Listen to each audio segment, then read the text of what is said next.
نحمده ونصلي على رسوله الكريم اما بعد فاعوذ بالله من الشيطان الرجيم بسم الله الرحمن الرحيم رب اشرح لي صدري ويسر لي امري واحلل عقدة من لساني يفقهوا قولي۔ آج میں یہاں پر آنے والی تمام بہنوں کو اپنے دل کی گہرائیوں سے خوش آمدید کہتی ہوں۔ رسول اللہ صلی اللہ علیہ وسلم نے ایک وصیت کی تھی اپنے بعد آنے والوں کو کہ وہ طالب علموں کو مرحبا کہا کریں، ویلکم، خوش آمدید، خوشی خوشی آئیں، خوشی سے بیٹھیں، خوشی سے سیکھیں اور خوش خوش لوٹیں اور ہمیشہ کی خوشیاں جنت کی شکل میں پائیں۔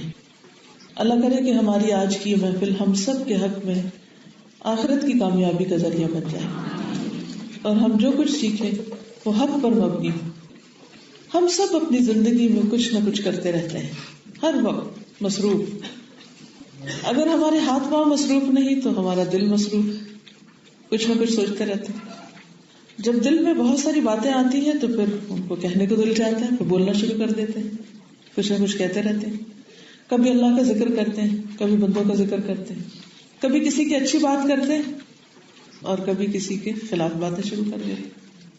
ہر وقت کچھ نہ کچھ ہوتا ہی رہتا ہے، کیونکہ زندگی نام ہی اس چیز کا ہے۔ اگر ایک شخص کچھ بھی نہ کرے، نہ وہ سوچے، نہ وہ بولے، نہ وہ چلے پھرے، نہ وہ اپنے ہاتھوں سے کوئی کام کرے، تو ایسے شخص کے بارے میں آپ کیا کہیں گے کہ وہ کون ہے؟ مردہ یا انتہا درجے کا بیمار۔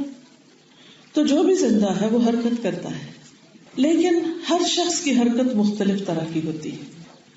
سب کی سوچیں ایک جیسی نہیں ہوتی، سب کی باتیں ایک طرح کی نہیں ہوتی اور سب کے کام ایک جیسے نہیں ہوتے۔ اب بات یہ ہے کہ جب تک ہم اس دنیا میں ہیں، سوچنا بھی ہے، بولنا بھی ہے، کچھ کرنا بھی ہے، تو پھر کیا سوچا کریں، کیا بولا کریں، کیا کیا کریں کہ وہ کسی کام آ جائے، کسی فائدے کا ہو۔ اس دنیا کی زندگی، اس کی مہلت بہت کم ہے، ہمیں شاید اس کا اندازہ بھی نہیں۔ قیامت کے دن جب ہم اللہ سبحانہ و تعالیٰ کے حضور حاضر ہوں گے اور ہم پچھلی پلٹ کے اپنی زندگی کو دیکھیں گے، ان اوقات کو جنہیں ہم کہتے ہیں پہاڑ جیسی زندگی، تو انسان پکار اٹھے گا، لم یلبثوا الا عشیۃ او ضحاھا، کہ ہم دنیا میں صرف یا تو صبح کا کچھ وقت گزارے یا شام، یا اگلا پہر یا پچھلا پہر، اینڈ دیٹس اٹ۔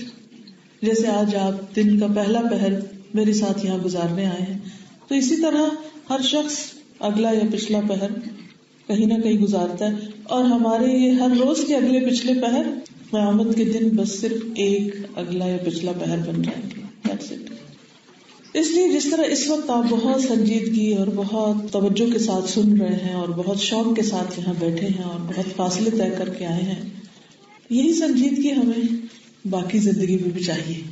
اس سنجیدگی کا مطلب یہ نہیں ہے کہ ہم ہلے جلے نہیں، کچھ بات نہ کریں، یہ تو علم کی مجلس کا ادب ہے۔ لیکن جب علم کی مجلس سے باہر بھی آپ کہیں ہوں تو اپنے آپ کو حاضر رکھیں، حاضر دماغ ہوں، حاضر دل ہوں، جو سوچیں اس پر بھی نظر رکھیں، جو بولیں اس کا بھی حساب رکھیں، اور جو کریں اس پر بھی اپنی نگاہ رکھیں، کیا کر رہا ہوں، کیوں کر رہا ہوں۔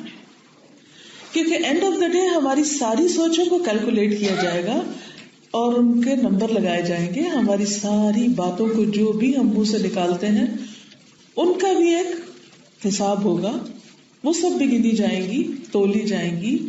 اسی طرح ہم جو کام کرتے ہیں اپنی پرسنل لائف میں یا ہم لوگوں کے ساتھ کوئی بھی معاملہ کرتے ہیں، وہ سب بھی چونکہ ریکارڈ ہو رہا ہے، نوٹ ہو رہا ہے، اینڈ آف دا ڈے ان کو چھان پٹک کے بالکل الگ الگ کر کے سامنے دکھا دیا جائے گا، اور جو بھی ہماری زندگی کا گراف ہے اور جو بھی ہماری زندگی کی کمائی ہے وہ ساری ہمیں دکھا دی جائے گی۔ لِيَرَوْا أَعْمَالَهُمْ، تاکہ لوگوں کو ان کے اعمال دکھا دیے جائیں، تو ہم سب دیکھیں گے۔ ان میں سے کچھ کام ایسے ہوں گے جنہیں اللہ سبحانہ و تعالیٰ پسند کرے گے، اور کچھ کام ایسے ہوں گے کہ جو اللہ تعالیٰ کو پسند نہیں آئیں گے۔ اب جو کام اللہ سبحانہ و تعالیٰ کو پسند نہیں آئیں گے ان کاموں کو ریجیکٹ کر دیا جائے گا، نکال دیا جائے گا۔ بالکل ایسے ہی جیسے آپ نے دیکھا ہوگا کہ کبھی آپ نے کوئی گرینز یا دانے یا کوئی بھی چیز آپ نے کوٹ کے اس کا چھلکا الگ کیا ہو تو ہسک جو ہوتا ہے اس کو آپ اڑا دیتے ہیں اور جو اصل چیز ہوتی ہے پیچھے رہ جاتی ہے۔ تو اسی طرح کچھ اعمال انسان کے بالکل حسک کی طرح ہوں گے جو پھوکوں سے اڑ جائیں گے، ان کی کوئی وزن نہیں ہوگا، ہباء منثورا، ان کا کوئی وزن نہیں ہوگا. اللہ سبحانہ و تعالیٰ کے پسندیدہ کام ہوں گے، ان کا وزن کیا جائے گا، اور اگر وہ زیادہ ہوئے تو جنت میں جگہ ملے گی، اور اگر وہ کم ہوئے تو انسان ناکام ہو جائے گا. فَأَمَّا مَنْ أُوتِيَ كِتَابَهُ بِيَمِينِهِ فَيَقُولُ هَاؤُمُ اقْرَءُوا كِتَابِيَهْ، تو جس کا نامہ اعمال دائیں ہاتھ میں دیا جائے گا وہ کہے گا آؤ میرا اعمال نامہ پڑھو. وہ اپنے اعمال دوسروں کو بھی دکھائے گا. اور اسی طرح جس کا نامہ اعمال اس کے بائیں ہاتھ میں دیا جائے گا وہ پریشان ہوگا اور وہ کہے گا کاش کہ میرا یہ نامہ اعمال مجھے نہ دیا جاتا. یا لیتنی لم اوتا کتابیہ ولم ادری ما حسابیہ، اور میں نہ جانتا کہ حساب کتاب کیا ہوتا ہے. اور یہ بھی آپ کو معلوم ہے کہ حساب کتاب اہل ایمان کا ہی ہوگا. باقی جو کفار ہیں، منافقین ہیں، مشرکین ہیں، ان کا تو پہلے ہی حساب ہو چکا ہے. ان کے تو اعمال کا کوئی وزن ہے ہی نہیں. کفر کے ساتھ جو کچھ کیا جاتا ہے اس کا تو کوئی وزن ہی نہیں، وہ تو تولے نہیں جائیں گے، ہے جو کچھ نہیں، ایک ہی چیز ہے. شرک کے ساتھ بھی کیا ہوتا ہے؟ شرک کے ساتھ سارے اعمال ضائع ہو جاتے ہیں، برباد ہو جاتے ہیں. اللہ سبحانہ وتعالیٰ نے پیغمبروں تک کو یہ فرمایا کہ اگر تم نے شرک کیا تو تمہارے اعمال ضائع ہو جائیں گے. تو باقی حساب پھر کس کا ہے؟ کون رہ گیا؟ ایمان والے رہ گئے. تو یاد رکھیے اعمال نامے ہمارے ہی تولے جائیں گے. والوزن یومئذ الحق، وزن اس دن بالکل برحق ہے، سچ ہے. تو اس سے ہمیں اندازہ ہوتا ہے کہ ہمیں سوچ کے بولنا ہے، سوچ کے کام کرنا ہے، اور اس بات کی فکر کرنی ہے کہ جو کچھ ہم کر رہے ہیں وہ ٹھیک ہو، اللہ سبحانہ و تعالیٰ اس کو قبول فرما لے، قابل قبول ہو. جس شخص کو بھی آخرت کی فکر لگتی ہے، اپنے حساب کتاب کی فکر لگتی ہے، وہ ضرور اس بات کے بارے میں سوچتا ہے کہ وہ کون سی چیزیں ہیں جن کے کرنے سے میرے اعمال، اچھے اعمال، نیک اعمال، میری عبادت، نماز، روزہ، یہ سب کچھ قبول ہوگا، اور وہ کون سی چیزیں ہیں کہ جن کی وجہ سے یہ سارے اعمال ضائع ہو جائیں گے. ہر نیک کام کرنے والے کو قبولیت کی فکر ضرور ہوتی. آپ سب کو ہے؟ آپ میں سے کتنے لوگوں کو یہ فکر رہتی کہ اللہ میری نماز قبول ہو جائے، میرا روزہ قبول ہو جائے، میرا صدقہ قبول ہو جائے، یہ بھی قبول ہو جائے. ہونی چاہیے نا. اور اگر یہ فکر ہی نہیں ہے تو پھر تو زیادہ پریشانی کی بات ہے. تو اس سے بھی بڑا خسارہ ہے کہ کسی کو فکر ہی نہ ہو. تو ہمیں یہ جاننا بہت ضروری ہے کہ اعمال کی قبولیت کی شرائط کیا ہے، کس کس کا عمل قبول ہوگا اور کس کا عمل قبول ہی نہیں ہوگا. الحمدللہ مانچسٹر میں ہم نے یہ سیریز شروع کی تھی، آج اس کا تیسرا حصہ ہے. پہلے 2 حصوں کا خلاصہ تو آپ کے سامنے رکھتی ہوں، لیکن اس کی تفصیل آپ خود انٹرنیٹ پہ جا کے سن سکتے ہیں اگر آپ انٹرسٹڈ ہوں، کیونکہ جتنے بھی ہمارے لیکچرز ساتھ ساتھ ایڈٹ ہو کے نیٹ پہ جاتے رہتے ہیں. تو alhuda.pk.com، farhathashimi.com پر آپ یہ لیکچرز سن سکتے ہیں، کیونکہ یہ اس سیریز کا تیسرا حصہ ہے. پہلے حصے میں ہم نے اعمال کی قبولیت کی بنیادوں پر جو بات کی تو اس میں پہلی بنیاد تھی ایمان. ایمان کے بغیر کسی کا بھی عمل قبول نہیں. وہ کیوں؟ کیونکہ جو شخص اللہ کو ہی نہیں مانتا، وہ اللہ کے لیے کام ہی نہیں کرتا، تو اللہ تعالیٰ سے جزا کیوں پائے؟ دیکھیں نا، آپ جس کمپنی میں کام کرتے ہیں اسی سے تنخواہ لیتے ہیں نا. یہ تو نہیں ہوتا کہ کام آپ کسی کے لیے کریں، ویجز آپ کی کہیں اور سے آئیں. تو بالکل اسی طرح اگر آپ اللہ تعالیٰ کو مانتے ہی نہیں اور دوسری شرط اس کے ساتھ اخلاص کی ہے، اللہ کے لیے نہیں کام کیا بندوں کے لیے، تو پھر اللہ سے جزا کس چیز کی لینے آ رہے ہیں؟ لاجیکل بات ہے نا. جو آپ کو ہائر کرے گا، جس کا آپ کام کریں گے، جس کی آپ خدمت کریں گے، جس کے پسند کے مطابق کریں گے، وہی آپ کو اس کا صلہ اور بدلہ دے گا. کیونکہ بہت سے لوگ لڑنے جھگڑنے پہ آ جاتے ہیں، کیوں وہ فلاں اور فلاں جو ہے وہ کیوں نہیں جنت میں جائے گا، ان کے عمل نیک جو ہے یا ان کے بڑے بڑے کارنامے تو ہم مسلمانوں سے بھی زیادہ ہیں. ہے ٹھیک ہے، زیادہ ہیں یا کم ہیں یہ تو اللہ ہی کو پتا ہے. بظاہر دیکھنے میں بہت سی چیزیں بہت بڑی نظر بھی آتی ہیں، لیکن ان کی کیا حقیقت ہے اللہ ہی بہتر جانتا ہے. اصل مشکل یہ ہے کہ جنہوں نے اللہ کو مانا ہی نہیں اور اللہ کے لیے کوئی کام نہیں کیا، ان کی سیدھی سیدھی بات یہ کہ جزا اللہ کے پاس نہیں ہے. انہوں نے جس مقصد سے کام کیا، جس نیت سے کیا، جس کے لیے کیا، جس پر ایمان لا کے کیا، وہ اپنی جزا ان کو بتا دے گا، وہاں سے جا کے لو. اور وہاں تو اللہ کے سوا باقی ساری مخلوق اللہ کی محتاج ہے، کوئی کسی کو کچھ بھی نہیں دے سکے گا. اس دن تو ماں باپ بھی کام نہیں آ سکیں گے، بہن بھائی بھی کام نہیں آئے گے، کوئی بھی کام نہیں آئے گا. شفاعت بھی ان لوگوں کے لیے ہوگی جن کے پاس ایمان ہوگا، جس کا ایمان نہیں اس کے لیے شفاعت بھی نہیں. اچھا آپ کہیں گے وہ کیوں نہیں بھائی؟ اس لیے کہ وہ پروفٹ کو مانتے ہی نہیں تھے، پروفٹ ان کے لیے کیوں شفاعت کرے؟ تو ایمان شرط ہے. جو بھی نیک عمل کرے گا اس کا ایمان ہوگا تو اس کا عمل قبول ہوگا انشاءاللہ. دوسری شرط اخلاص کی ہے کہ اللہ کے لیے خالص ہو، پیور ہو عمل، pure, only for the sake of اللہ. اگر it is for the sake of people تو اللہ تعالیٰ کیا فرمائیں گے؟ جاؤ لوگوں سے جزا لے لو، میرے لیے نہیں کیا تھا ان کے لیے کیا. یہ مکس اپ قسم کا کام ہے. تو اللہ کو مکس چیزیں بھی نہیں چاہیے، خالص چاہیے، بالکل خالص، 100% خالص. آپ اپنے آپ کو دیکھیے، اگر آپ کو ایک طرف خالص چیز مل رہی ہے اور ایک طرف نہ خالص، تو کون سی لیں گے آپ؟ خالص لیں گے نا. اگر آپ کو کہیں بس 1% ملاوٹ ہے یہ لے لیں، یہ 100% ہے، یہ 1% ملاوٹ ہے، آپ کہیں کہ مہنگی لے لیں گے، خالص لیں گے، صاف لیں گے، ملاوٹ نہیں چاہیے. تو دوسری شرط کیا ہے؟ اخلاص. تیسری شرط اتباع. اتباع کا مطلب ہوتا ہے نبی صلی اللہ علیہ وسلم کی پیروی. کام کی شیپ، فارم، ڈھانچہ ویسا ہو جیسے آپ نے کیا. مثلا نماز جیسے آپ نے پڑھی، ایمان جیسے آپ لائے، جیسے صحابہ کرام لائے، کیونکہ وہ آپ کی پیروی کر رہے تھے تو ہم اسی لائن پر ہیں. اور اسی طرح روزہ، حج، زکوٰۃ، سارے جو عبادات کے کام ہیں وہ اللہ کے رسول صلی اللہ علیہ وسلم کے بتائے ہوئے طریقے کے مطابق، یعنی طریقہ بھی اپنا نہیں ایجاد کرنا اللہ کے لیے، طریقہ محمد رسول اللہ صلی اللہ علیہ وسلم کا. تو یہ تیسری چیز ہو گئی. چوتھی چیز ہے احسان. احسان کا مطلب ہے کہ تم عبادت اس طرح کرو گویا اللہ کو دیکھ کے کر رہے، کوالٹی والا کام. اور اگر تم یہ نہیں سمجھتے کہ اللہ کو دیکھ رہے ہو، یہ نہیں سمجھ آ رہی، یعنی کہ یہ فیلنگ نہیں آتی، تو پھر یہ یاد رکھو کہ اللہ تعالیٰ تمہیں دیکھتا ہے، وہ تمہیں دیکھ رہا ہے. سوچئے جس کو یہ یقین آ جائے، اس وقت آپ دیکھیے، اگر آپ کو یہ یقین ہو کہ اللہ تعالیٰ آپ کو دیکھ رہا ہے تو آپ کے اس وقت بیٹھنے، سننے، سوچنے کا طریقہ کیا ہوگا؟ اللہ تعالیٰ کے لیے تو بہت بڑی مثال ہے، وَلِلَّهِ الْمَثَلُ الْأَعْلَى. ایک بہت چھوٹے درجے پر اس بات کو سمجھنے کے لیے ایک مثال ہے.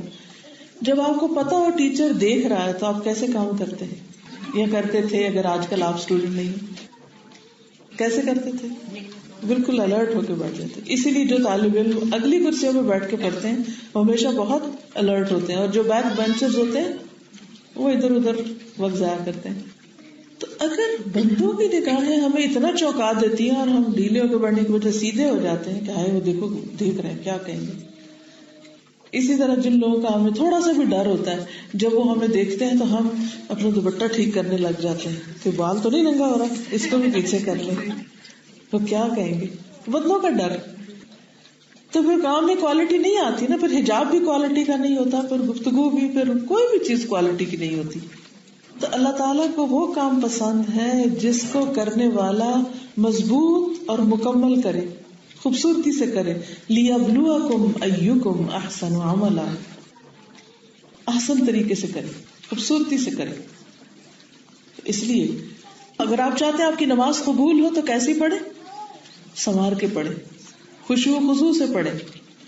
اگر آپ چاہتے ہیں کہ آپ کا قرآن مجید اللہ تعالیٰ کو پسند آئے تو عربی کیسے پڑھے؟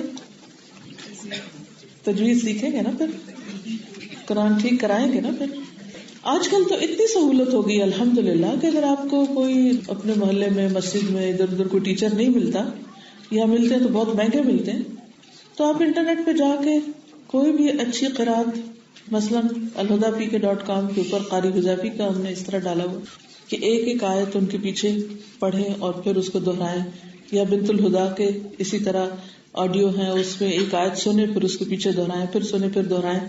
اگر آپ 1 سال بغیر ناغے کے روز کرتے رہیں تو یقینی طور پہ سال کے بعد آپ کو امپروو ہو جائے گا کافی حد تک. اور اگر جب تک زندگی عہد کر لیں تو چھوٹی موٹی غلطیاں رہ بھی گئی تو اللہ تعالیٰ اس شوق کو کہ جس سے آپ نے محنت کی اس کو قبول کر لیں گے کہ میرا یہ بندہ ایفرٹ لگا رہا تھا، یہ غافلوں میں سے نہیں تھا. لیکن شرط یہ ہے کہ قدم بڑھائیں. تو مثلاً اگر آج آپ یہاں سے یہی نیت لے کر اٹھیں کہ بھئی میں نے تو اب اس کے بعد اتنی خوبصورت قرات کرنی ہے کہ اللہ تعالیٰ کو پسند آ جائے، بس یہ نیت ہو، یہ نہیں کہ لوگ واہ واہ کریں کیا خوبصورت کاریہ ہے. اس سے کیا فرق پڑتا ہے؟ وہ 2 منٹ یا 1 سیکنڈ میں واہ کر کے وہ گھر چلے جائیں گے اور بھول جائیں گے، اور ہمارا سارا کیا کر رہا ہے برباد. کیا فائدہ؟ کچھ حاصل نہیں. پھر اسی طرح باقی بھی جو کام کریں، کسی کے ساتھ معاملہ کریں، کسی کے ساتھ مل رہے ہیں، آپ بہت محبت سے مل رہے ہیں، ایک یہ ہے کہ وہ میری تعریف کرے کہ واہ ابھی کیا زبردست ملاقات کرتی، کیا خوبصورت اسمائل ہے، کیا لونگ انداز ہے. نہیں، اس وقت فوراً سوچے اللہ تعالیٰ کو یہ کتنا پسند آ رہا ہوگا. اللہ تعالیٰ آپ دیکھیں یہ بندہ مجھے تکلیف بھی دیتا ہے پھر بھی میں اسے کتنی اچھی طرح بات کرتی ہوں نا، آپ کے لیے کرتی ہوں. دل میں اللہ سے باتیں کیا کریں تو آپ کا معاملہ اور رویہ خود بخود ٹھیک ہو جائے گا. اور اگر آپ دیکھیں کہ دل مان ہی نہیں رہا، بس لوگوں کا ہی دکھاوا دل میں بار بار آ رہا ہے، تو تھوڑی دیر پہ چپ کر جائے گا، پھر سٹاپ کر لیا کرے، پھر اپنے آپ کو سزا دیا کرے ادھر ہی رک جاؤ. تو بہت ضروری ہے کہ اللہ تعالیٰ کے لیے جو کام ہم کریں وہ سب سے اچھا کریں. ہمارا طریقہ کیا ہوتا ہے جب ہم اپنے لیے کوئی چیز خریدتے ہیں اعلیٰ درجے کی، جب ہم اللہ کے راستے میں دینے کے لیے خریدتے ہیں گھٹیا ترین درجے کی. اپنی ذات کے لیے ہم سب کچھ کر سکتے ہیں، اپنے بچوں کے لیے سب کچھ کر سکتے ہیں، دین کے لیے کچھ کرنا تو سوچنے پڑ جاتے ہیں. کیوں بھول جاتے ہیں کہ اس سب میں سے اللہ تعالی سب دینے والوں میں سے سب سے بڑا ہے، سب فیصلہ کرنے والوں میں سے بہترین فیصلہ کرنے والا. جو میں اس کے لیے کروں گی وہ تو سب سے اچھا بدلہ مجھے دے گا، پھر میں اس کے لیے کیوں نہ کروں، بندوں کے لیے کیوں کروں کہ جو بعض اوقات دیکھتے بھی نہیں کہ میں نے کیا کیا. ساری فرسٹریشن کہاں سے ہوتی ہے؟ یہیں سے تو شروع ہوتی ہے کہ ہمیں یہ یقین نہیں آتا کہ بندوں نے دیکھ لیا اور سن لیا اور تعریف کر دی اور کیا فائدہ. اور اگر ہمیں یہ یقین آ جائے کہ اللہ کی نگاہیں مجھے دیکھ رہی ہیں اور اس وقت جو کچھ میں کر رہی ہوں وہ اللہ کی نگاہ میں. نبی صلی اللہ علیہ وسلم کے بارے میں اللہ تعالیٰ فرماتا ہے کہ ہم تمہارا اٹھنا چلنا پھرنا اور سجدے میں اٹھنا بیٹھنا جو ہے وہ ہم سب دیکھتے ہیں. حضرت نوح علیہ السلام جب کشتی بنا رہے تھے، جب موسیٰ علیہ السلام فرعون کے دربار میں جا رہے تھے، ان سارے مواقع پہ اللہ تعالیٰ نے ان کو یقین دہانی کرائی، ہم دیکھ رہے ہیں، ہم سن رہے ہیں، فکر ہی نہ کرو، ہم تمہارے ساتھ ہیں. تو جس شخص کو یہ احساس ہو جاتا ہے نا اور یقین ہو جاتا ہے کہ اس وقت میرے ساتھ اللہ ہے، جیسے غار ثور میں نبی صلی اللہ علیہ وسلم نے کس کو فرمایا تھا؟ حضرت ابو بکر کو، کیا لا تحزن ان اللہ معنا، ہم حق پہ ہیں، غم نہ کرو، اللہ ہمارے ساتھ ہے.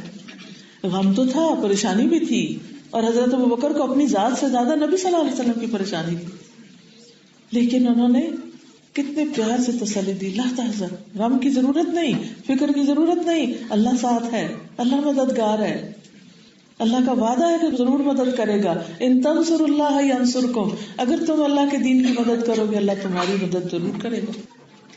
اللہ تنہا کبھی بھی نہیں چھوڑے گا، اللہ رسوا نہیں کرے گا، بس کمی ہمارے اندر ہے. تو احسان کی کوالٹی جو ہے یہ بہت ضروری ہے اگر آپ چاہتے ہیں کہ آپ کے کام اللہ تعالیٰ قبول کر لیں، اللہ کو پسند آ جائیں. پھر اس کے بعد نیکسٹ ہے احتساب، رائٹ؟ ایمان، دوسری اخلاص، تیسری اتباع، چوتھی احسان، پانچویں احتساب. گڈ. میں نے ان لفظوں کو اس لیے الف کے ساتھ کیا ہے، ایمان، اخلاص، اتباع، احسان، احتساب، تاکہ وہ لفظ یاد رہے. رائم ورڈز بنا دیے، ورنہ اگر میں سینٹینس بناتی تو پھر آپ کو یاد کرنا اور مشکل ہوتا، ایکسٹرا ورڈز، رائٹ. اب ہے احتساب. احتساب کا مطلب ہوتا ہے اجر کی نیت سے کام کرنا، اس پر اللہ مجھے اجر دے گا. اس سے کام کرنا آسان ہو جاتا ہے. مثلا اکثر لوگ پوچھتے ہیں کب تک صبر کریں؟ جواب کیا ہے؟ جب تک اجر چاہیے. جب تک کریں گے تب تک اجر ملے گا. اجر نہیں چاہیے تو صبر چھوڑ کے بے صبری کریں. بے صبری کریں پھر کیا ملے گا؟ کیا ملے گا؟ کچھ بھی نہیں ملتا. اکثر کہتے ہیں اب صبر نہیں ہوتا، کہتے ہیں نا بہت ہو چکی اب نہیں صبر ہوتا. اچھا بھی تو پھر کیا ہوتا ہے؟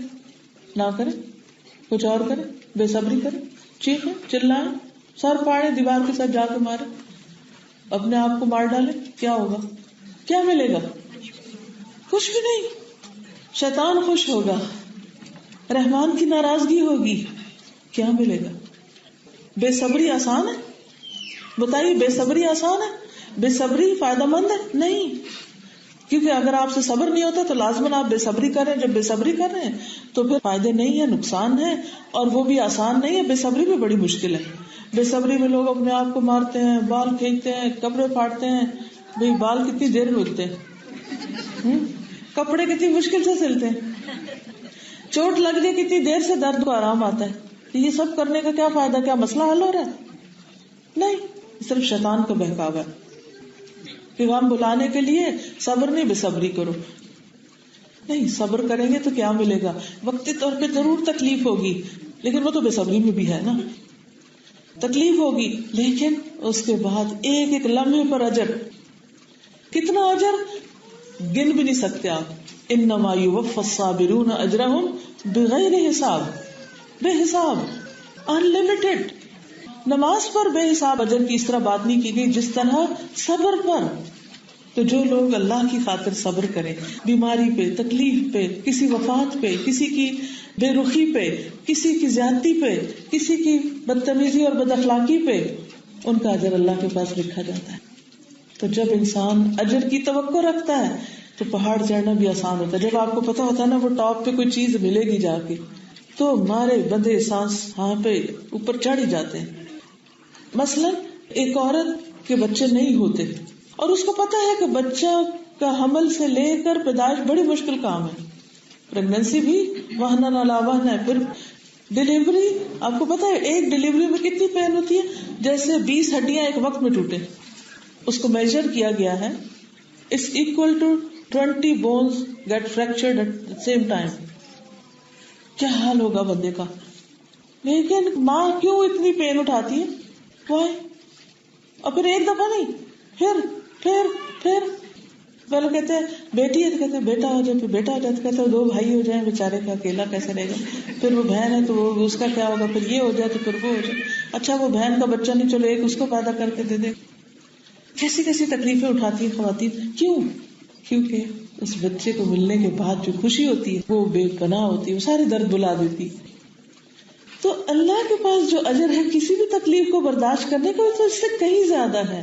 ان کی تو آنکھیں ٹھنڈی ہو جائیں گی، انہیں تو اپنے رب کا دیدار نصیب ہوگا. دنیا کی ہر نعمت، ایون وہ چیز جو آپ چاہ رہے ہیں وہ بھی مل جائے تو حقیر ہے، چھوٹی ہے اس کے مقابلے میں جو ہمیشہ کے لیے اللہ کی رضامندی ملے گی. ورضوان اللہ اکبر.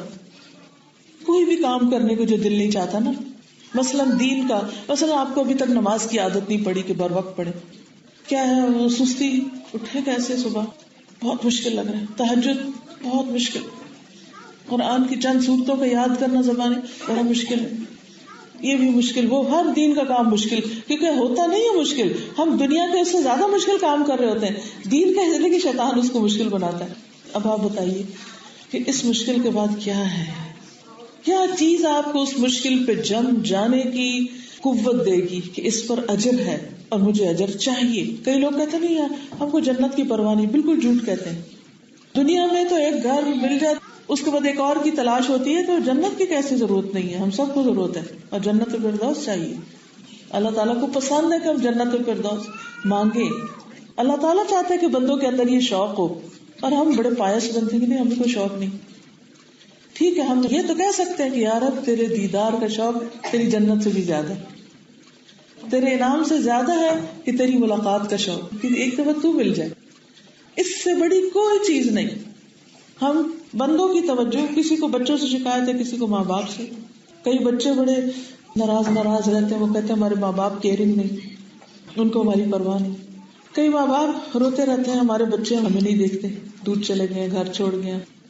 کسی شوہر کو شکایت ہوتی ہے بیوی نہیں کیئر کرتی، کسی بیوی کو ہوتی ہے ہسبینڈ نہیں کیئر کرتا، کسی کو فکر ہوتی ہے میری شادی فلاں جگہ نہیں ہو رہی، کسی کو یہ مصیبت پڑی ہوئی کہ جہاں ہوئی ہوئی وہاں سے جان کیسے چھوٹے.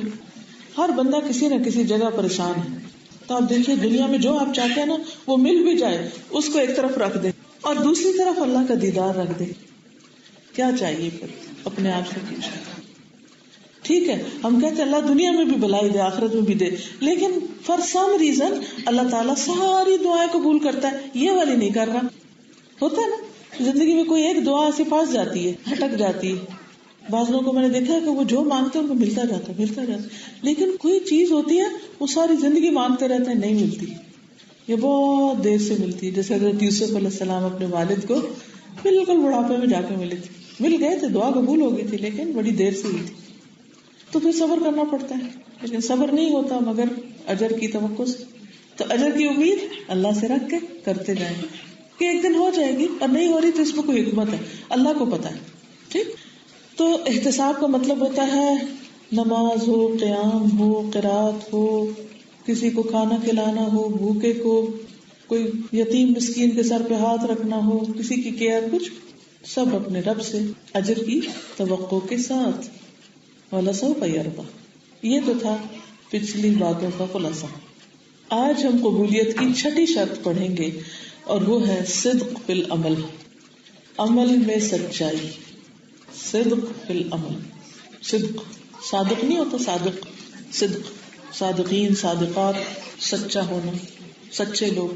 ٹھیک ہے, اچھا جناب. اب آپ دیکھیے, آپ میں سے کوئی بتائے گا کہ اس کا مطلب کیا ہے. آپ نے اب تک بہت سارے اچھے اچھے کام کیے ہوں گے بغیر اس شرط کو جانے, لیکن عمل میں سچائی کیا ہوتا ہے؟ صدق, سچائی. چلیے عمل میں سچائی کا کیا مطلب ہے؟ عمل میں سچائی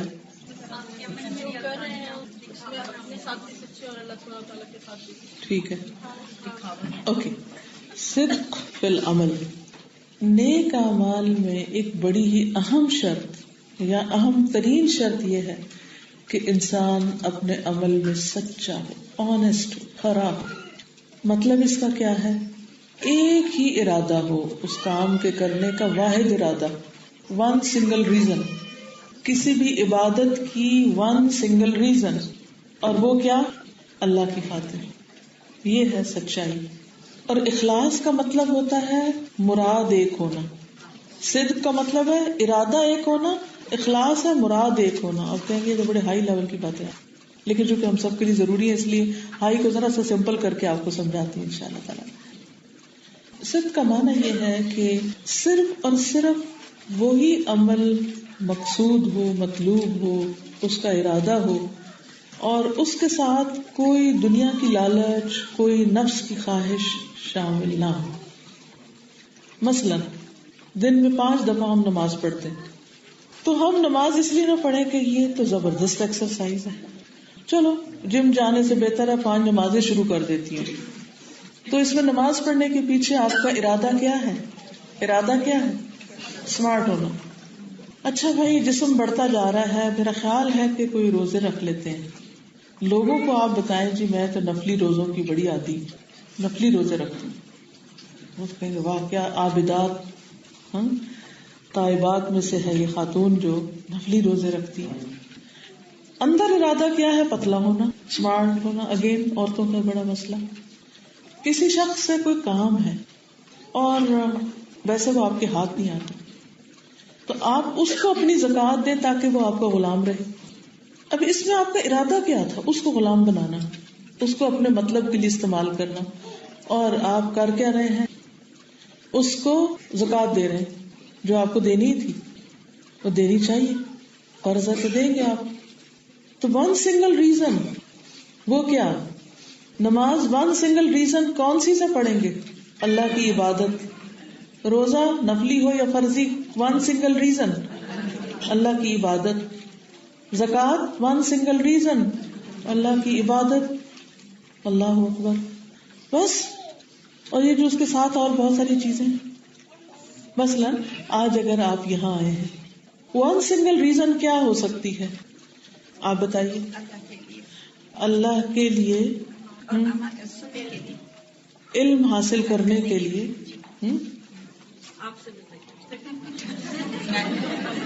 چلو اگر اللہ کے لیے ملاقات ہو تو وہ ایک الگ بات ہے, لیکن اب اگر آپ صرف اس لیے کہ اچھا لیکچر تو میں گھر ہی سن لیتی, چلو مل ہی آتی ہوں, ٹھیک ہے, اللہ کی خاطر ملاقات بھی ایک نیک کاموں میں سے ہے, لیکن ایک دفعہ ملاقات ہو گئی بس کافی ہے. اس کے بعد نیکسٹ ٹائم کبھی بھی آپ کو موقع ملے تو ملاقات کے لیے نہیں آئے، کس کے لیے آئے؟ اچھا چلیے، اللہ کی خاطر جو ملاقات ہوتی ہے اس کا بھی ایک اجر اور ثواب ہے. کیا ہے، کسی کو معلوم ہے؟ عرش کے سائے تلے ہوں گے. چلیے، وہ اگر آپ نے رکھا ہوا کہ اس ملاقات کا صلہ عرش کا سایہ چاہیے پھر ٹھیک ہے.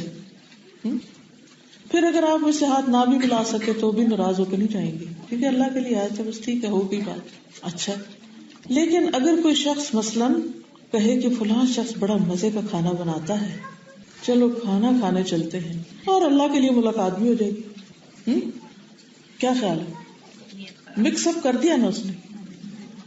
ایک شخص جا رہا تھا نا، ایک بستی سے نکل کے دوسری میں جا رہا تھا اپنے ایک دینی بھائی سے ملنے کے لیے، اور وہاں نہ اس کا کوئی رشتہ دار تھا، نہ اس نے کوئی شاپنگ کرنی تھی، نہ کوئی اور کچھ بھی نہیں تھا، اس کا کوئی غرض ہی نہیں تھی، صرف اور صرف ایک غرض تھی کہ میں اس کے پاس جا کے بیٹھوں، میرا ایمان بڑھے.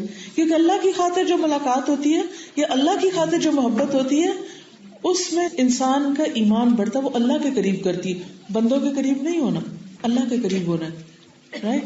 اچھا، تو پھر کیا ہوا؟ اللہ تعالیٰ نے اس کو ٹیسٹ کرنے کے لیے فرشتہ بھیجا. اس نے کہا بھائی تم کدھر جا رہے ہو؟ کہا فلاں جگہ جا رہے ہو. کیوں جا رہے ہو؟ کوئی تمہارا رشتہ دار ہے، کوئی کام کاروبار؟ کچھ نہیں، بس صرف اللہ کی خاطر اپنے ایک مومن بھائی سے ملنے کے لیے جا رہے ہیں، کیونکہ مجھے اللہ کی خاطر اس سے محبت ہے. تو فرشتے نے اس کو کیا خوشخبری دی کہ اللہ تعالیٰ بھی تم سے محبت کرتا ہے، جس کے نام پر تم اس سے محبت کرتے ہو. لیکن اگر ہم جا رہے ہیں شاپنگ کرنے، مقصود شاپنگ کرنا، اور اتنے میں ہمیں خیال آ جاتا ہے کہ یہاں کوئی رہتا ہے تو چلو اس کو ملتے جائیں اور تھوڑا وہاں ریلیکس کر لیں گے یا کچھ، اور جا کے جو دنیا کی باتیں کر کے غیبتیں شیفتیں کر کے واپس آ گئے، کیا یہ اللہ کی خاطر ملاقات ہوگی؟ کوئی اس میں سے نتیجہ نہیں نکلنے والا.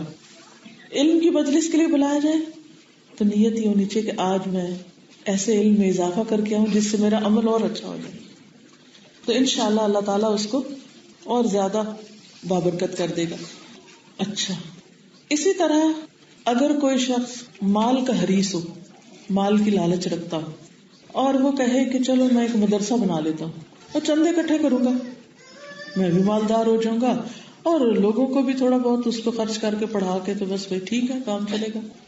کیا خیال ہے ایسا مدرسہ بنانا جس میں نیت یہ ہو کہ مجھے مال مل جائے، مجھے کچھ حاصل ہو جائے، تو صدق تو نہ ہو.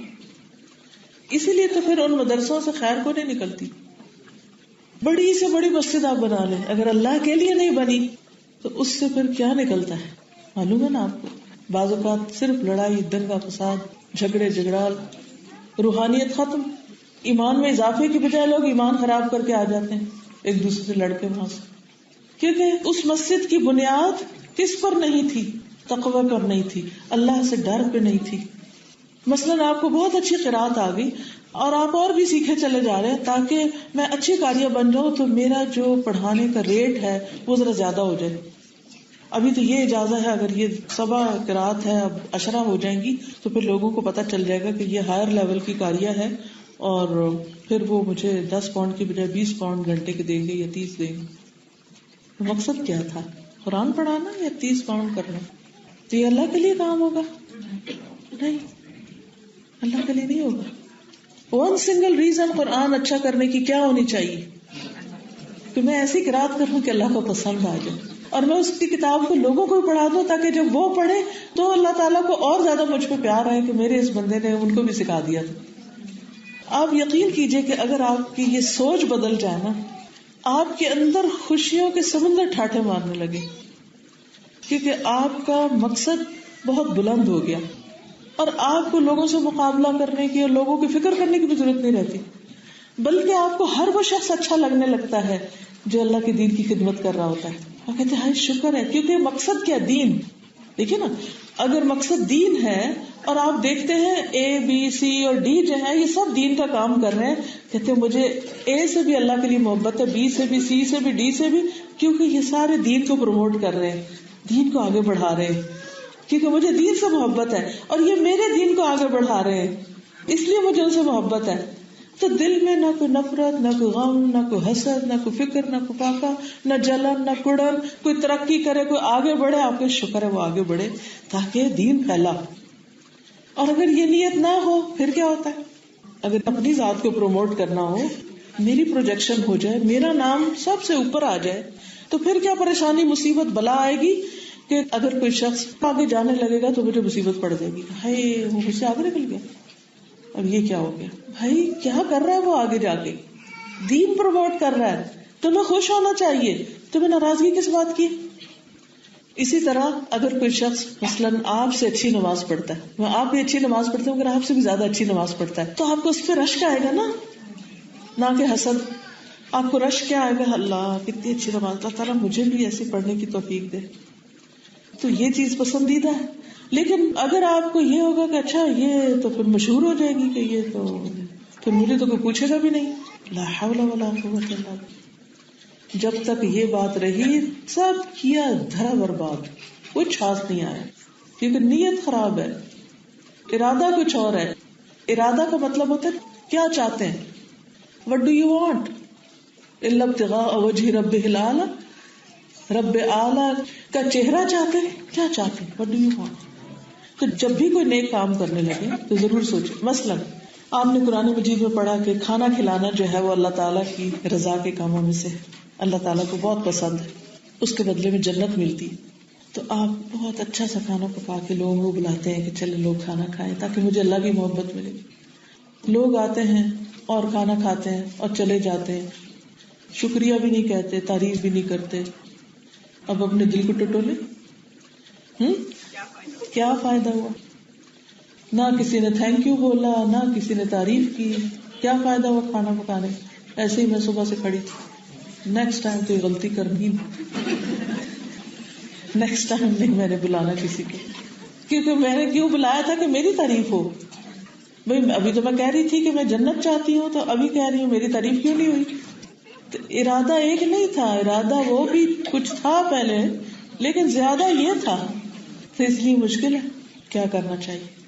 اپنے ارادے کو سچا رکھنا چاہیے، کیونکہ جھوٹ بولا تھا نا. صدق کا مطلب ہے نا سچ بولنا، ارادے میں سچا ہونا. تو اگر ہم کچھ سے کچھ اور چاہنے لگے اس کا مطلب ہم جو کہہ رہے تھے نا وہ جھوٹے تھے. اگر ہم سچے تھے تو پھر ادھر ہی رہتے، پھر مائنڈ ہی نہیں کرنا تھا ہم نے. تو یہ وہ چیزیں ہیں جن کے بارے میں عام طور پر دیندار طبقہ بھی نہیں سوچتا. ہم سب یہ کہتے تھے ہم دین کی خدمت کر رہے ہیں، ہم یہ بھی کہتے ہیں کہ ہم اللہ کے لیے نماز، روزہ، حج، زکوٰۃ اور خدمت خلق کر رہے ہیں، لیکن مقاصد اللہ کی رضا اور خوشنودی نہیں ہوتی. اس لیے ہم سب کو اپنے آپ کو دوبارہ دیکھنے کی ضرورت ہے. پھر اسی طرح بعض اوقات کچھ کام ایسے ہوتے ہیں جن کو کر کے ہمارے نفس کو لذت ملتی. We enjoy going to classes. We enjoy going to lectures. And we go just for enjoyment. Nothing else. اور ہم کہیں زبان سے وہ ذرا اللہ کی خاطر ہم کوئی علم حاصل کر رہے ہیں، لیکن اصل مقصد علم حاصل کرنا نہیں. کیونکہ اکثر لوگ کہتے ہیں واہ آج کیا مزہ آ گیا لیکچر سے. پھر مزے کے لیے نہیں گئے تھے، ٹھیک ہے یہ کہہ سکتے ہیں کہ ہمارا دل خوش ہو گیا، لیکن we were not there to enjoy. We were there to learn something. So we can practice in life. اچھا ہوتا پھر پتہ کیا ہے، بعض اوقات بڑے سے بڑا کوئی اسکالر ہوتا ہے لیکن اس کا بولنے کا انداز بہت اٹریکٹیو نہیں ہوتا، مگر اس کے پاس ہیرے موتی جواہرات علم کے ہوتے ہیں، مگر ہم نہیں جاتے. کیوں نہیں جاتے؟ مزہ نہیں آتا. پھر مزے کے لیے نہیں جا رہے، کچھ سیکھنے جا رہے ہیں. اگر سیکھنے جا رہے ہیں تو نہ بھی مزہ آئے، سیکھ تو رہے نا، کچھ مل تو رہے. ہاں یہ الگ بات ہے اگر کسی کی سمجھ نہ آئے وہ پھر آپ کہہ سکتے بھی میں گئی مجھے تو کچھ سمجھ ہی نہیں آیا، کیا کروں؟ تو فائدہ کوئی نہیں، پھر کہیں اور جائیں جہاں سمجھ آئے. لیکن اگر آپ کہیں گئے ہیں سمجھ آئے مگر مزہ نہیں آیا تو دوبارہ بھی جائیں. کیوں؟ کیونکہ سیکھ سکتے ہیں آپ وہاں سے اور صحیح بات سیکھ سکتے. بس یہ کہ وہ پڑھانے والے جو ہے وہ قرآن و سنت کے مطابق بات کرے، ادھر ادھر کی نہ کرے. پھر اسی طرح بعض اوقات دو کام ہوتے ہیں نا، ایک کام ہم انجوائے کر رہے ہوتے ہیں اور وہ بھی دین کا ہوتا ہے، اور ایک اور کام مشکل ہوتا ہے وہ بھی دین کا ہوتا ہے، لیکن ہم وہ مشکل والا نہیں لیتے، ہم صرف انجوائمنٹ والا لیتے ہیں. مثلاً کرسی پہ بیٹھنا ایک انجوائمنٹ ہو سکتی ہے، کرسیاں لگانا مشکل کام ہے. اکثر لوگ کرسی پہ بیٹھنا پسند کرتے ہیں، کرسی لگانا پسند نہیں کرتے. کیا سوچ کے؟ وہ کہتے ہیں اور جسٹیفائی کرتے ہیں کرسی پہ بیٹھ کے ہم اللہ کے دین کی بات کر رہے ہیں، یہ بڑا نیکی کا کام ہے، مجھے بیٹھنا ہے یہاں. پھر اس پہ لڑائی ہونے لگتی کون بیٹھے گا کرسی. اور کرسیاں لگانا ہو ہم تو کبھی کام ہی نہیں کیا زندگی میں، یہ تو کوئی اور ہی کرے گا. حالانکہ ایک ایک کرسی لگانا، اس وقت جتنی کرسیاں جس نے لگائیں اللہ انہیں جزائے خیر دے، کیونکہ جتنے لوگ آرام سے بیٹھ کے کچھ سن رہے ہیں سب کا ثواب ان کو جا رہا ہے. اب اس کرسی پہ بیٹھنے والی تو سب کو نظر آ رہی ہے، یہ کرسیاں لگانے والا تو کوئی بھی نظر نہیں آ رہا، ان کا اجر تو اللہ کے پاس ہے. اس کو تو دکھاوے کا موقع مل رہا ہے، ان کو تو دکھاوے کا کوئی موقع نہیں ملا. تو عموماً لوگ دین کا کام بھی جو مرضی کے خلاف ہو اس میں ہاتھ ہی نہیں ڈالتے، سلام دور سے، یہ نہیں کر سکتے. جس دن ہمیں گھر سے نکلنا کنوینئنٹ ہو بس اس دن نکلتے ہیں. آج ہمارا موڈ نہیں، بھائی لیسن رہ جائے گا، نہ ہمیں موڈ ہی نہیں ہے، جانا ہی نہیں، آج دل ہی نہیں چاہ رہا. بھائی دل کے لیے تھوڑی جاتے ہیں، کام تو کام ہے، جانا ہی جانا ہے. کیا آپ جاب پہ جاتے ہیں تو یہ سوچتے ہیں آج موڈ ہے کہ نہیں؟ صبح سویرے اٹھتے ہیں، بازو کا آپ کا ذرا دل نہیں چاہتا کام پہ جانے. آپ میں سے کون کون کام پہ جاتا ہے؟ کچھ لوگ ہیں کام پہ جانے والے. تو آپ سب اس کو ایکسپیرینس کرتے ہیں. چلے جو کام پہ نہیں جاتے وہ گھر میں بھی کام کرتے ہیں نا. بچوں کے لیے مثلا ناشتہ بنانا، ان کو اسکول بھیجنا. اب لاسٹ نائٹ آپ بہت دیر سے سوئے، اب آپ کو بالکل اٹھنے کو دل نہیں کر رہا، اب جسم ٹوٹ رہا ہے، آپ کو بخار سے چڑھ رہا ہے، لیکن آپ کیوں اٹھ جاتے ہیں؟ کیونکہ آپ کی ڈیوٹی ہے نا. ورنہ بچے سوئے رہیں گے، بچے اسکول نہیں جائیں گے، بچے اسکول نہ جائیں، ان کا اسکول بھی سو جائے، نہیں مجھے اٹھنا ہے، پھر آپ اٹھ کھڑے ہوتے ہیں. اکثر مائیں بخار میں بھی اٹھتی ہیں. اور آپ لوگ جیسے یہاں رہتے ہیں، جو باہر کے ملکوں میں جتنی بہنیں ایسی ہوتی ہیں جن کے پاس کوئی ہیلپ نہیں ہوتی، بعض اوقات ایک دن کا بیبی ہوتا سارے گھر کے کام کر رہی ہوتی، اور ان کو کوئی 40 دن بیڈ پہ لیٹنے کی عیاشی نہیں ہوتی، کیونکہ ان کے پاس کوئی اور ہیلپ نہیں، انہیں کرنا ہی کرنا یہ کام. کر رہے ہیں نا، کیوں کر رہے ہوتے؟ کیونکہ ضرورت ہے کرنے کی. وہ مزے کے لیے نہیں کر رہے ہوتے، لیکن کر رہے ہیں. تو کوئی بھی کام ہم نے صرف اس لیے نہیں کرنا کہ ہم مزہ آتا ہے، اس لیے دین کا کام. نماز بھی مزہ بن نہیں جانا چاہیے. اگر کوئی پوچھے نماز کیوں پڑھتے ہیں تو یہ نہیں کہنا چاہیے کہ مزہ آتا ہے اس لیے پڑھتے ہیں. نو، اللہ سبحانہ و تعالیٰ نے فرمایا اقم الصلاۃ لذکری، نماز قائم کرو میری یاد کے لیے. نماز پڑھتے اللہ کو یاد کرنے کے لیے، اللہ کا حکم ماننے کے لیے، مزے کے لیے نہیں. روزہ رکھتے مزے کے لیے. حج پہ کیوں جاتے ہیں؟ بس وہ ذرا اینول ویکیشن ہے نا، ویکیشن پہ جاتے ہیں.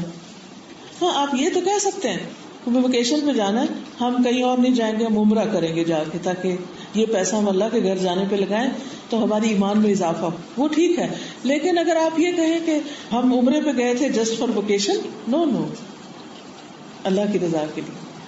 تو جتنی بھی چیزیں، جتنے بھی کام کریں ان میں صرف اس لیے نہیں کہ مزہ آ رہا ہے. ہاں یہ الگ بات ہے کہ جب آپ نماز پڑھتے ہیں تو آنکھوں کی ٹھنڈک نصیب ہوتی ہے، سرور آتا ہے، وہ بونس ہے، وہ آپ کو بینیفٹ مل رہا ہے، وہ آپ کا مقصد نہیں تھا، کیونکہ ہر وقت نہیں آتا. وہ قرآن پڑھ کے آپ کو کبھی کبھی ہمیں لگتا ہے وہ ہائے ہو گئے، دل خوش ہو جاتا. اچھا کبھی کبھی منہ سے لفظ نہیں نکل رہا ہوتا، وہی آپ ہوتے ہیں. ہوتا ہے آپ کے ساتھ، میرے ساتھ بہت دفعہ ہوتا ہے. کبھی میں پڑھاتی ہوں تو بس مجھے اتنی آسانی ہوتی ہے، پڑھاتی جاتی ہوں، اور کبھی پڑھانے لگتی ہوں تو بوجھل ہو جاتا، نہیں پڑھایا جاتا. لیکن میں نے کبھی اس لیے چھوڑا نہیں کہ آج چونکہ میں بوجھل ہوں تو میں اب نہیں پڑھاتی. اللہ تعالیٰ کیا فرماتے؟ اللہ کی راہ میں نکلو، خواہ ہلکے ہو یا بوجھل، موڈ ہے نہیں ہے کرو، کرنے والا کام تو کرنا ہے. جی ایک دفعہ ٹی وی کے میں پروگرام دیکھ رہی تھی تو اس میں ایک بندے نے سوال کیا ایک عالم سے کہ میں پہلے نماز بہت ریگولرلی پڑھتا تھا تو اب نماز میں مجھے مزہ نہیں آتا تو میں نماز نہیں پڑھتا. تو انہوں نے جواب دیا آپ عبداللہ ہیں، عبد اللذت نہیں ہیں. آپ کو لذت ملے یا نہ ملے آپ نے نماز ضرور پڑھنی ہے. بالکل اتنا خوبصورت ان کا جواب لگا میرے دل کو. بالکل، کیونکہ نماز تو اللہ کی یاد کے لیے ہے، اللہ کی عبادت کے لیے. تو قرآن مجید میں اللہ تعالیٰ فرماتے ہیں کونوا مع الصادقین، صادقین کے ساتھ ہو جاؤ، سچے لوگوں کا ساتھ دو. کیونکہ جیسی کمپنی ہوگی ویسے ہی آپ بھی سوچنے لگیں گے. کیونکہ آپ کو پتا ہے کہ کچھ چیزیں انسان اپنے دل کی بولتا رہتا ہے نا تو دوسروں کے کان میں پڑتے رہتے ہیں. تو ایک پیسو افیکٹ ہوتا ہے آپ کے اوپر کہ آپ خود ایکٹیولی نہیں کوئی چیز لے رہے ہوتے. ایک ہوتا ہے آپ بک پڑھیں، آپ کوئی لیکچر سنیں تو ایکٹیو لرننگ ہوتی، ایک ہوتی پیسو لرننگ. ماحول میں جو کچھ ہو رہا ہے وہ آپ کو برداشت کرنا پڑتا ہے، آپ کو سننا پڑتا ہے، اور پھر آپ بھی اسی طرح انکانشیسلی وہی باتیں دوبارہ ریپیٹ کرنے لگتے ہیں، وہی بولنے لگتے ہیں، کیونکہ آپ کے اوپر اس کا اثر ہو چکا ہے. تو اس لیے ہمیں ایسے دوست تلاش کرنے چاہیے، ایسی کمپنی تلاش کرنی چاہیے کہ جس سے ہمیں کیا نصیب ہو؟ صدق. وہ اپنے کاز میں سچے ہوں تو ہمیں بھی سچا ہونے میں مدد ملے. قرآن مجید میں اللہ تعالیٰ مردوں کے ساتھ عورتوں کی صفت بھی بتاتے ہیں، والصادقین والصادقات، سچے مرد اور سچی عورتیں. اور سورۃ المائدہ 119 میں فرمایا ھذا یوم ینفع الصادقین صدقہم، یہ وہ دن ہے جب صادقین کو ان کا صدق فائدہ دے گا. یہ وہ دن ہے جس میں سچے لوگوں کو ان کا سچ فائدہ دے گا. یعنی جو کام آپ اللہ کی رضا کے لیے کریں گے اس سے آپ کو فائدہ پہنچے گا. ایک حدیث میں آتا ہے کہ باجماعت نماز پڑھنا گھر یا بازار میں اکیلے نماز پڑھنے کی نسبت 25 درجے افضل ہے. اس لیے کہ جب کوئی اچھی طرح وضو کرتا ہے پھر مسجد کی طرف نکلتا ہے، اور حدیث کے الفاظ ہیں لا یرید الا الصلاۃ، وہ نہیں ارادہ کرتا مگر صرف نماز کا. لا یرید الا الصلاۃ، نہیں چاہتا مگر نماز. تو اس سے کیا پتہ چلتا ہے کہ اس کا ارادہ صرف مسجد جانے کا ہے، صرف مسجد کے لیے گھر سے نکلا ہے. تو اس لیے اس کو 25 گنا 25 ٹائم زیادہ اجر ملے گا بجائے اس کے کہ وہ گھر میں پڑھ لیتا. تو ریوارڈ ملٹی پلائی ہوتا ہے ارادے کے سچے ہونے کے ساتھ. پھر اسی طرح یہ ہے کہ انسان صرف تھنکنگ میں نہیں سچا ہو، نیت میں ہی سچا نہ ہو، بلکہ اپنی بات میں بھی سچا ہو. جو کہے پھر وہ کر کے دکھائے. بعض اوقات کوئی کام دیتا ہم کہتے ہیں ہم کریں گے لیکن پھر نہیں کرتے، تو یہ بھی جھوٹ ہوتا ہے. پھر اسی طرح یہ ہے کہ اللہ سبحانہ تعالیٰ نے سورۃ الحشر آیت 1 میں مہاجرین کے بارے میں یہ گواہی دی کہ وہ سچے ہیں. ارشاد باری تعالیٰ ہے للفقراء المہاجرین الذین اخرجوا من دیارہم واموالہم یبتغون فضلا من اللہ ورضوانا وینصرون اللہ ورسولہ اولئک هم الصادقون. مال فے، یہ جیسے غنیمت ہوتی ہے نا، ایسے مال فے بھی تو بوٹی، وار بوٹی. لیکن مال فے ہوتا ہے جس میں جنگ نہیں ہوتی تو مال ملتا ہے. ان فقراء مہاجرین کے لیے، یعنی ان پور مہاجرین کے لیے ہے جو اپنے گھروں اور مالوں سے نکال دیے گئے. نہیں، دے ور کوائٹ ویل پیپل، لیکن وہاں سے ان کو اس لیے نکال دیا گیا کہ وہ اللہ کے اوپر ایمان رکھنا چاہتے تھے اور اللہ کے دین کو ماننا چاہتے تھے. وہ اپنے رب کا فضل اور اس کی خوشنودی چاہتے ہیں اور اللہ اور اس کے رسول کی مدد کرتے ہیں. یہی سچے لوگ ہیں. تو جو لوگ مکہ سے ہجرت کر کے، مائگریٹ کر کے مدینہ گئے تھے only for the sake of Allah subhanahu wa ta'ala, not for any business, not for any marriage plan or anything else, تو ان کے بارے میں یہ فرمایا گیا کہ وہ اللہ کا فضل اور خوشی چاہتے ہیں. ان لوگوں کو مال غنیمت میں سے حصہ ملے گا. مثلا میں بریڈ فورڈ آئی، اگر میں یہ کہوں اچھا میں ذرا جا کے دیکھوں تو صحیح بریڈ فورڈ کیسا ہے، وہاں کے مال کیسے، فلاں چیز کیسی، فلاں چیز کیسی، اور چلو ساتھ درس بھی دے دوں، تو اس کا کیا اجر ہوگا؟ اگر مال دیکھنے تھے تو مال ہی دیکھنے آتی پھر. اور اگر میں اس لیے آئی ہوں کہ میں یہاں کی بہنوں کو ملوں اور ان کے ساتھ علم کی کچھ چیزیں شیئر کروں تاکہ وہ بھی نیکیوں میں آگے بڑھ سکیں، تو یہ ایک بالکل فرق نیت ہے. مکہ سے مدینہ گئے لوگ تاکہ اپنے ایمان کو بچائیں، اپنے دین میں ترقی کریں، تو اللہ سبحانہ و تعالیٰ ان لوگوں کو صادقون کہتے ہیں کہ ان کی نیت صرف اللہ کی خوشنودی تھی. وہ دین کی خاطر اپنے گھروں سے نکالے گئے تو دین کی خاطر وہ مائگریٹ کیے تھے. ایک اور جگہ پر فرمایا وَكُونُوا مَعَ الصَّادِقِينَ، سورۃ التوبہ میں آیت نمبر 119 ہے، اس میں ہم سب سے کہا گیا ہے کہ ہم سچے لوگوں کے ساتھ مل جائیں.